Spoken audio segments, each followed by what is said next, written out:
श्री शिवाय नमस्तुभ्यम। हर हर महादेव। दोस्तों, आप सभी लोग जानते हैं कि 22 अक्टूबर 2024 यानी मंगलवार को पड़ रही है कार्तिक महीने की षष्ठी तिथि। और दोस्तों, ये वो षष्ठी तिथि है जो कार्तिक महीने में पड़ने वाली सबसे बड़ी तिथि है, क्योंकि यह मंगलवार के दिन पड़ रही है और इसका बहुत ही बड़ा और विशेष महत्व होता है।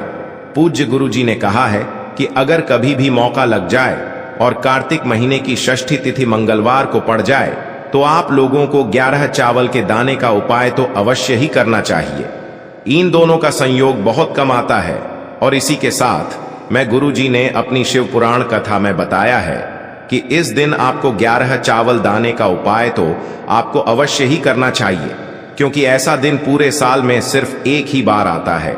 और दोस्तों, आप सभी लोग जानते हो कि मंगलवार षष्ठी का अगर सबसे बड़ा कोई उपाय है तो वो 11 चावल के दाने वाला उपाय है।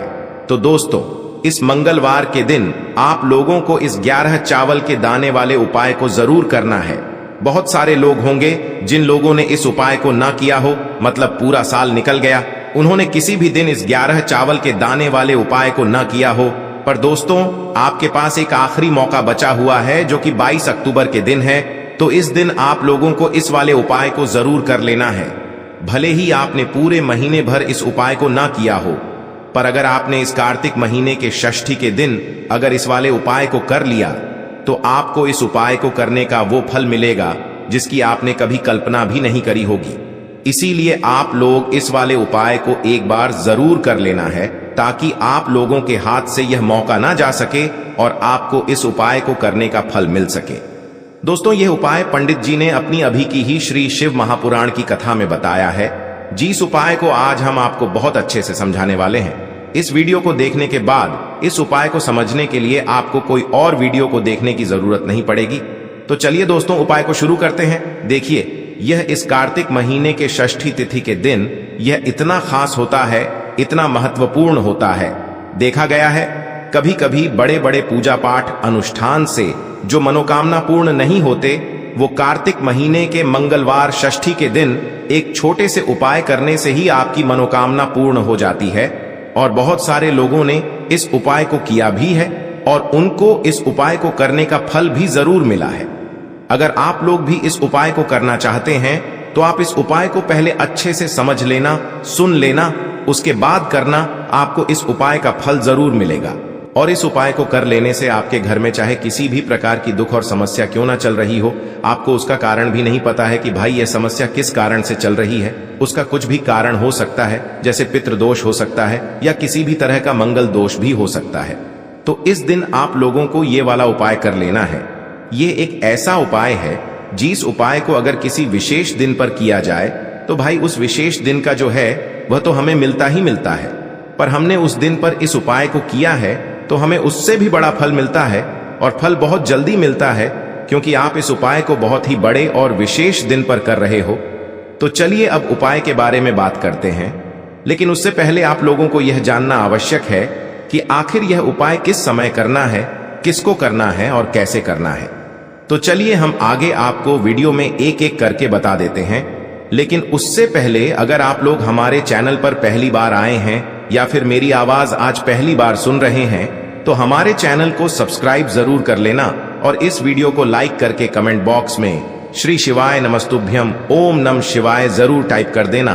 तो दोस्तों, इस 11 चावल के दाने वाले उपाय को हमें इस छठी के दिन कैसे करना है, किसको करना है, किस समय करना है और कहां पर करना है, ये सारे सवालों के जवाब आपको इस वीडियो में मिल जाएंगे। और जो ये वीडियो देखेगा भाई, उसको 11 चावल के दाने वाला उपाय जरूर करना चाहिए, क्योंकि इस दिन एक चावल के दाने का भी बहुत ही बड़ा और विशेष महत्व होता है।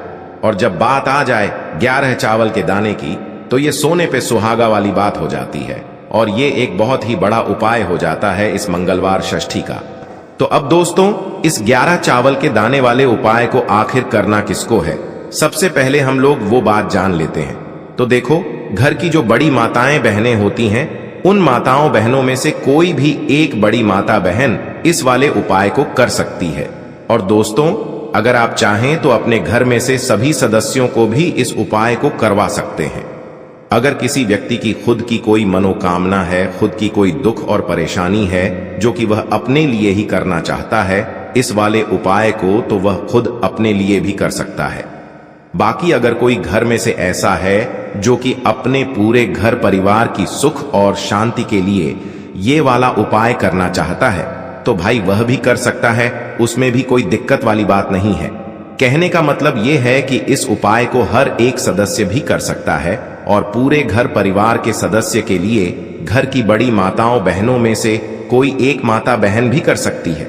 माताएं बहनें अगर घर में उपस्थित न हो या वो यह वाला उपाय न कर पा रही हो तो फिर घर का कोई बड़ा सदस्य भी इस 11 चावल के दाने वाले उपाय को कर सकता है, चाहे फिर वह पुरुष ही क्यों ना हो, उसमें कोई भी दिक्कत वाली बात नहीं है।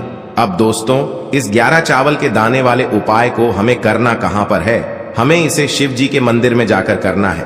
बहुत सारे लोग प्रश्न करते हैं हर एक उपाय को करते समय क्या हम इस उपाय को घर पर कर सकते हैं? तो इस वाले उपाय को आप घर पर नहीं कर सकते हो। इस वाले उपाय को करने के लिए आपको शिव जी के मंदिर ही जाना पड़ेगा। उसके बाद में दोस्तों जो अगला प्रश्न निकल कर आता है वो यह आता है इस उपाय को लेकर कि आखिर इस उपाय को हमें किस समय करना है, सुबह के समय करना है कि शाम के समय करना है? तो देखो, इस वाले उपाय को आप लोग सुबह के समय भी कर सकते हो और शाम के समय प्रदोष काल में भी कर सकते हो। अब अगर आप पूछो कि भाई सबसे उत्तम समय कौन सा रहेगा इस 11 चावल के दाने वाले उपाय को करने का, तो हम आपसे बस यही कहेंगे कि इस उपाय को आप सुबह के समय करेंगे तो ज्यादा बेहतर होगा। बाकी अगर प्रदोष काल शाम के समय भी करेंगे तो भी अच्छा होगा, उसमें कोई भी दिक्कत वाली बात नहीं है।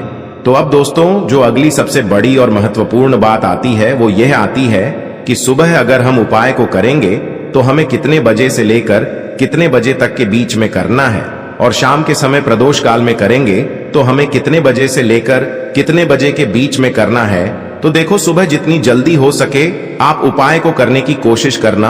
बाकी अगर किसी कारणवश लेट भी हो जाओ, थोड़ी देर भी हो जाए, तो 10 या 11 बजे तक भी आप उपाय कर लेना, पर 12 बजे से ज्यादा देरी न हो, ठीक है? इस बात का ध्यान रखना। उसके बाद में दोस्तों अगर शाम के समय प्रदोष काल की बात करें, प्रदोष काल का जो समय होता है वो शाम के 6 बजे से शुरू हो जाता है। मतलब शाम के 6 बजे से लेकर 7 बजे के बीच का जो समय होता है ये समय प्रदोष काल का समय होता है। पर अभी जो मौसम चल रहा है इस मौसम में जो है शाम बहुत देरी से होती है, तो आप इस उपाय को 7 या 8 बजे के बीच में भी कर सकते हो। मतलब शाम के 6 बजे से रात 8 बजे के बीच में आप कभी भी इस वाले उपाय को कर सकते हो, उसमें कोई भी दिक्कत वाली बात नहीं है। अब दोस्तों यहां पर इस उपाय को लेकर एक और सबसे बड़ी बात ये निकल कर आती है कि इस 11 चावल के दानों को हमें लेना कहां से होता है, और हमें इस उपाय को करने के साथ में क्या और कुछ भी सामग्री ऐसी होती है जो शिव जी के मंदिर लेकर जानी पड़ती है। तो देखो यहां पर हम आपको बता दें, सबसे पहले आप लोग ये जान लो कि यह जो 11 चावल के दाने वाला उपाय है, सिर्फ और सिर्फ आप उपाय की सामग्री लेकर कभी भी शिव जी के मंदिर मत जाना, क्योंकि हमें भगवान के सामने यह नहीं दर्शाना है कि अगर हम भगवान शिव जी के मंदिर आए हैं तो अपने फायदे के लिए आए हैं। तो इसलिए जो भी पूजन सामग्री है उपाय सामग्री है, 11 चावल के दाने, इसके साथ में आपको पूजन सामग्री भी जरूर लेकर जाना है। देखो अगर सुबह के समय उपाय कर रहे हो तो सीधी सी बात है, 1 लोटा जल तो आप लेकर जाओगे ही जाओगे। वही 1 लोटा जल अगर मिट्टी का जल हो तो बहुत अच्छा रहेगा। मिट्टी का जल कैसे बनाया जाता है इसके लिए हमने पहले से बहुत सारी वीडियोस बना दी है। आपके पास इस दिन एक आखिरी मौका रहेगा मिट्टी का जल शिव जी पर चढ़ाने का और उपाय को करने का। बहुत बड़ा आपको इस दिन फल मिलेगा, तो इसलिए इस दिन हो सके तो भाई मिट्टी का जल चढ़ाना, तो अपने साथ में कम से कम 1 लोटा जल तो आपको लेकर जाना ही जाना है। अगर मिट्टी का जल नहीं है तो घर का जल भी आप इस्तेमाल कर सकते हो। इसके अलावा जो भी पूजन सामग्री है, देखो 11 चावल के दाने ये अलग आपके रहेंगे और जो आपकी पूजन सामग्री रहेगी वो अलग रहेगी। पूजन सामग्री में आप जो भी चीज लेकर जाना चाहे वो लेकर जा सकते हैं, उसमें कोई भी दिक्कत वाली बात नहीं है।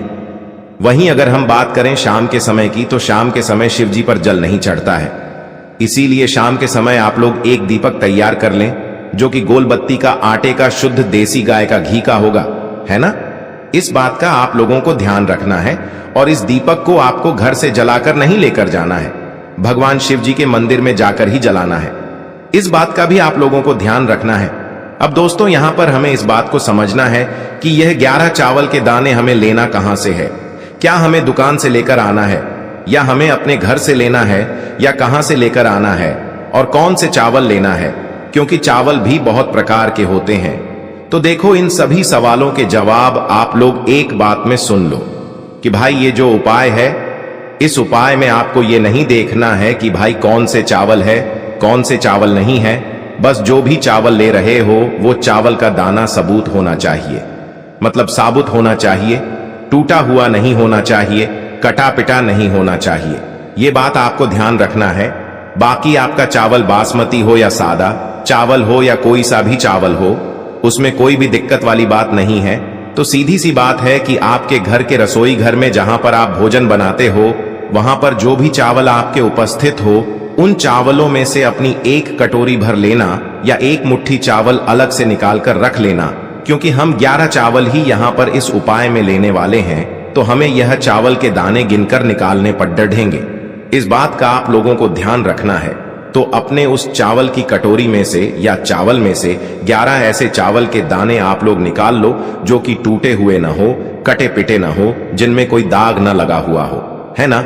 अच्छे साबुत चावल के दाने 11 दाने आप लोग निकाल कर रख लो और इन्हें किसी भी एक कागज की पुड़िया में या किसी एक छोटी सी कटोरी में आप लोग रख लो, ताकि यह सुरक्षित रहे। आपके एक भी चावल का दाना इधर उधर ना हो और आपका उपाय भी पूरा अच्छे से हो जाए। तो भाई, जैसे ही आपका उपाय की जो सामग्री है, 11 चावल के दाने ये तैयार हो जाते हैं, उसके बाद मैं आपको जो भी अपनी पूजन सामग्री है, सुबह के समय कर रहे हो तो 1 लोटा जल या पूजन सामग्री जो लेकर जाना चाहो उसकी भी तैयारी कर लेना। और शाम के समय जा रहे हो तो भाई अपना जो दीपक है उसे तैयार कर लेना, ठीक है? और उपाय को करते समय शुद्धता का विशेष रूप से ध्यान रखना, ठीक है? सुबह सुबह स्नान करने के बाद ही उपाय को करने की आप लोग तैयारी करना। उसके बाद अगर शाम के समय की बात करें तो शाम के समय आपको स्नान करने की जरूरत नहीं है, पर शुद्धता का ध्यान रखना है। आपको स्नान तो नहीं करेंगे, आप हाथ मुंह धोकर भी इस वाले उपाय को शाम के समय प्रदोष काल में कर सकते हैं। इसमें कोई दिक्कत वाली बात नहीं है। तो आप अपने उपाय की पूरी सामग्री तैयार करके आपके पास ही में जो आपका शिव मंदिर हो वहां पर पहुंच जाइए। सबसे पहले शिव मंदिर में जाकर आप लोगों को उपाय नहीं करना है, पहले भगवान के दर्शन करना है, भगवान से आशीर्वाद प्राप्त करना है, फिर शिव जी की शिवलिंग के पास में आना है। शिवलिंग के पास में आने के बाद आप जो पूजन सामग्री लेकर आए हुए हैं, जैसे कि सुबह गए हुए होंगे तो 1 लोटा जल और जो भी पूजन सामग्री लेकर आए हैं, आप उनसे भगवान शिव जी की पूजन कीजिए। सबसे पहले तो 1 लोटा जल ही चढ़ेगा, उसके बाद में आपकी पूजन सामग्री चढ़ेगी। उसके बाद में अगर दोस्तों शाम के समय अगर आप इस उपाय को कर रहे हो तो अपने साथ में कम से कम एक जो दीपक है गोल बाती का जो आप अपने साथ में लेकर गए हो, उस दीपक को मंदिर में जाकर अपनी माचिस से जलाना है और उस दीपक को शिवलिंग के पास में रखना है, ठीक है? इस दीपक को रखने के बाद ही आप लोगों को अपना ये वाला उपाय शुरू करना है। और दीपक को ज्यादा पास में मत रखना, वैसे भी गर्मी पड़ रही है, भगवान शिव जी को आंच नहीं लगनी चाहिए, है ना? तो भाई, जैसे ही आपकी पूजा अर्चना हो जाती है, आप भगवान शिव जी को प्रसन्न कर लेते हैं। उसके बाद में शिवलिंग के पास ही में आप कहीं पर बैठ जाइए, सामने या आसपास जिस जगह पर आपको बैठना हो वहां पर बैठ जाइए और अपने वह 11 चावल के दाने अपने सामने निकाल कर रख लीजिए, क्योंकि अब यहाँ पर उपाय को यहाँ पर करने की आपको तैयारी करना है। और इस तरीके से जब आप उपाय करेंगे, पूजन सामग्री करने के बाद, पूजन अर्चना करने के बाद, तो आपको उपाय का फल बहुत जल्दी और बहुत बढ़ा होकर मिलेगा। तो अपने 11 चावल के दाने अपने सामने निकाल कर रख लेना। और यह जो उपाय है यह आपकी सीधे हाथ की हथेली से होगा, इसलिए इस बात का भी विशेष रूप से ध्यान रखना है। तो सीधे हाथ की हथेली का प्रयोग करके ही आप लोग अपना इस वाले उपाय को करना। अपने सामने जो भी आपकी कागज की पुड्डियां है उसको खोल कर रख लो, या कटोरी है तो भाई उसे अपने सामने रख लो और अपने वह 11 चावल के दाने निकाल लो, ठीक है? उसके बाद में दोस्तों अब आपको क्या करना है कि शिवलिंग आपके सामने होगी, तो आपने वह 11 चावल के दाने एक एक करके आपको शिव जी के शिवलिंग के ऊपर चढ़ाना है। कहां पर चढ़ाना है? शिवलिंग के ऊपर चढ़ाना है और कहीं पर भी नहीं चढ़ाना है।